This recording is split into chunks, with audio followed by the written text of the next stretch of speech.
This will not be quick. This is a long-term campaign. ئەمە دوهەمین وتاری بارەک ئۆباما سەرۆکی ئەمریکا بوو لەبارەی ستراتیژی ڕووبەڕووبوونەوەی داعش کە تێیدا جەختی کردەوە لەوەی ئەم جەنگە بە زووی کۆتایی نایەت و جەنگی داعش ئۆپەراسیۆنێکی درێژخایەن دەبێت. ئەموتانەی ئۆباما زۆر جار لەلایەن بەرپرسانی ئەمریکا و ئاماژەیان پێدراوە.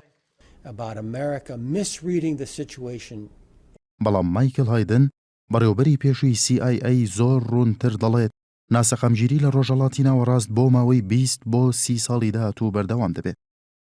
هایدن لە سەردەمی ئیداری جۆرج بۆش بەڕێوەبەری ئاژانسی ئاسایشی نیشتیمانی ئەمریکا بوو لە نێوان ساڵانی 1999 بۆ 2005.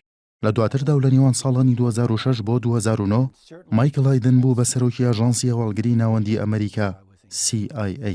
هایدن لە دیدارێکیدا لەگەڵ ڕۆژنامەی لۆ فیگارۆی فەڕەنسی نیگەرانی خۆی ئاشکرا دەکات لەبارەی بارودۆخی ڕۆژهەڵاتی ناوەڕاست و دەڵێت سەردەمانێکی زۆر سەختی سەربازیم بینی، لەوانە قەیرانی موشەکی کۆبا و جەنگی سۆڤیەت، بەڵام هیچ کاتێک بارودۆخی جیهان بەتایبەت ڕۆژهەڵاتی ناوەڕاست و بەتایبەتتر عێراق و سووریا ئەوەندە پڕتەنگەشە نەبوو.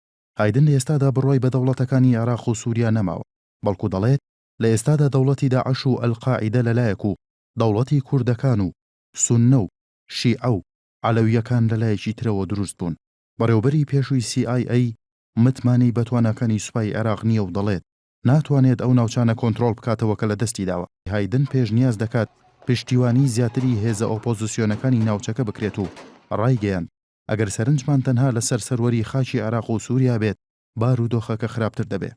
بەڕێوەبەری پێشووی CIA بە لۆ فیگارۆی فەڕەنسی ڕاگەیاندووە لەو بڕوایەدا نیم عێراق و سووریا دووبارە دروست ببنەوە. بە بڕوای هایدن پێویست دەکات ئەمریکا بە شوێن بەدیلێکی ئەو دوو دەوڵەتەدا بگەڕێت و ڕاستە و خۆ کوردەکان پڕچەک بکات.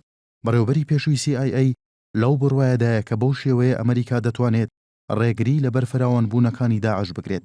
مایکل هایدن بڕوای وایە کوردەکان باشترین هاوپەیمانی ئەمریکان لە ناوچەکە و هەرچیەک ڕوو بدات بەو شێوەیە دەمێننەوە چونکە لە زۆرێک لە تێڕوانینەکانیاندا لەگەڵ ڕۆژ ئاوادا هاوبۆچوونن.